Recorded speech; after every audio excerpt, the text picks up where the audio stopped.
Dr. Keppel, Joe, nominating committee, Hall of Fame members, inductees, coaches, and guests.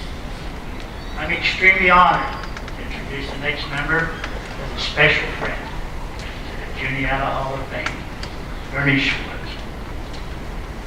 Who is Bernie Swartz?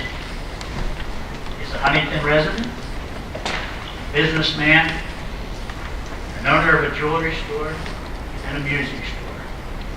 He is, or was a musician, time passes on. But most importantly, he has been a special friend to Juniata College for decades.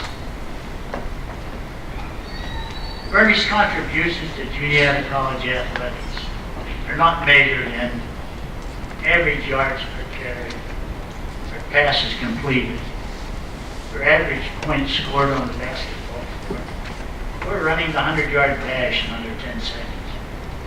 But Bernie's contributions are his immeasurable support for Juniata College, starting in the glory years.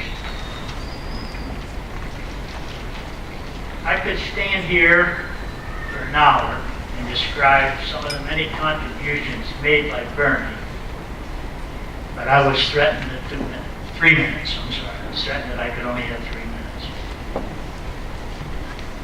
And I believe that the inscription on this flag and the one that's in the book describes him very well. However, I would like to mention one that stands out in my mind. Several weeks after the Tangerine Bowl, when anyone entered his jewelry store, they encountered a display of mementos accumulated from the bowl game. Bernie wanted everyone to realize that Huntington's own Juniata College participated in a national bowl game. If I'm not mistaken, that they were in there for years and years. But finally, I would like to say that 3 years ago, the Tangerine Bowl team assembled on campus for their 55th reunion. As the committee prepared for this event, the question arose as to who should receive special invitations other than our teammates. You guessed it, Bernie Swartz headed the list. Sorry, Dr. Keppel, you were saying. Bernie, I am deeply gratified and proud that your name will be placed in the Hall of Fame as a friend of Juniata.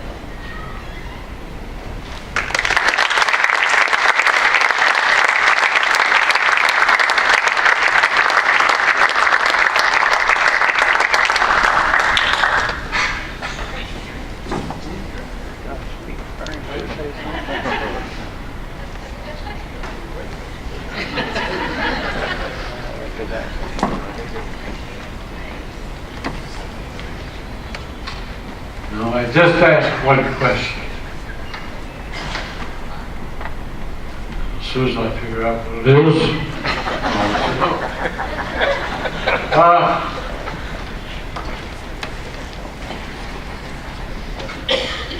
The closest I ever came to 100 was 2 30s and a 40.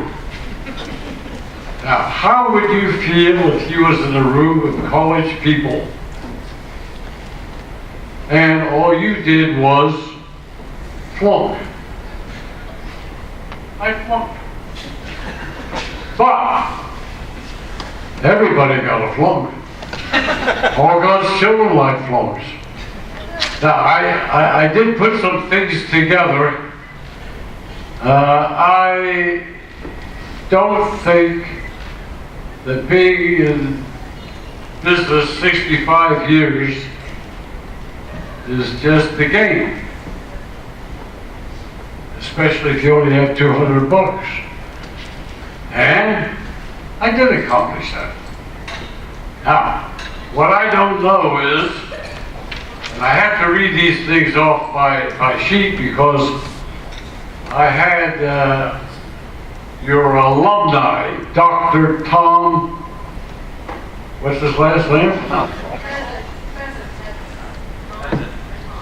Dr. Pheasant. Dr. Pheasant has been putting needles in my eyes for about 5 years. Hasn't missed yet. So, now all I can say is, I am happy, very happy, to be honored, but I just don't know why. I don't know what I did. Really, I don't. Leaving a cat out of a bag. I always walked up for you people in Huntington, you people who lived on Mifflin Street and Moore Street. I would go up Mifflin Street and down Moore Street. Now there was a young man going up Moore Street when I was going down Moore Street. I had in my hands a bag of dog biscuits. Not bad. Stopped at a few fire plugs, but who doesn't? Coming up was this man who carried a banana. I'm going to catch this guy's stuff. And when I went down, he was coming up. I always spoke to him, and in his hand was a banana that he was carrying, and or he was eating, one of the two. Now, I was carrying my doggy biscuits, and I never knew who this man was. Never knew who he was. And then I found out that he was the football coach, and that I decided to give him a new name because he ate bananas, Coach Nanner. So you may call him, with my permission and running away from him, but he is my dear friend. Now, you talk about people going to college. Like I say, I didn't go to college. I didn't want to go to college. Nobody could afford going to the college. Nobody would go if they could go. I did help my brother through college. He became a veterinarian, kept going to the dogs. And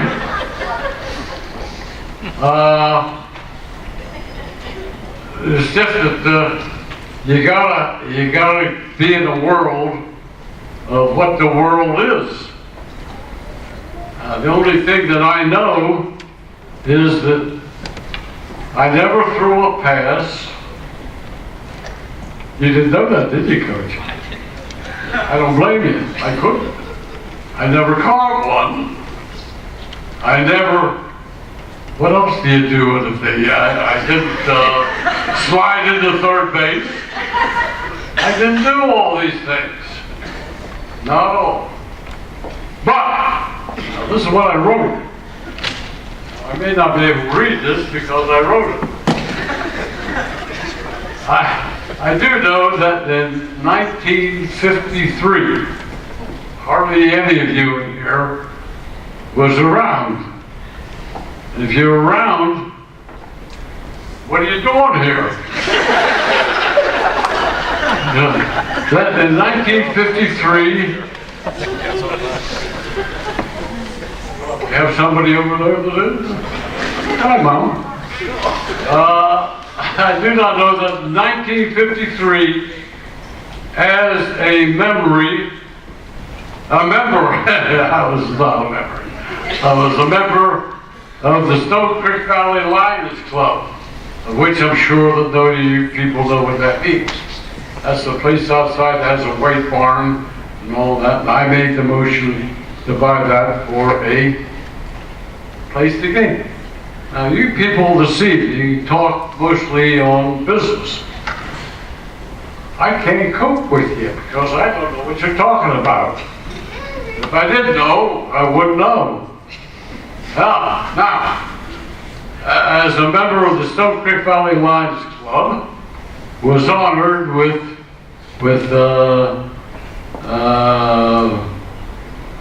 somebody better write this better, the Juniata College football team with a banquet. They had a banquet out there for all the people in this little place. It was at this banquet that I presented gold engraved football charms to the water boys. I gave them to the coach. I gave them to the players, and everything was about 64 people. That was a pretty good mob. I also attended the Tangerine Bowl game down in Florida with a car full with Juniata College Bowl alumni. Even then, I was the only one that didn't go to Juniata. That's the only way I got to Juniata. Let's see where I left off here. Also, yeah, I joined it with a car with Juniata College alumni. But I was not the alumni. This, to me, was the highlight. My contribution to the Juniata College football team stash. I gave each and every member of the staff, from the water boy to the head coach, a 14-karat gold little football. And I engraved all the little initials, record, JC, and whatever. I always tell the Juniata College students, learn something today because you'll be needing it tomorrow. And I thought that was pretty good stuff, but nobody ever uses it. And so I say, you know, I really don't know why I got the honor that you've given me, but I certainly appreciate it. And so I say, I don't deserve this, but then again, I have arthritis, and I don't deserve that either.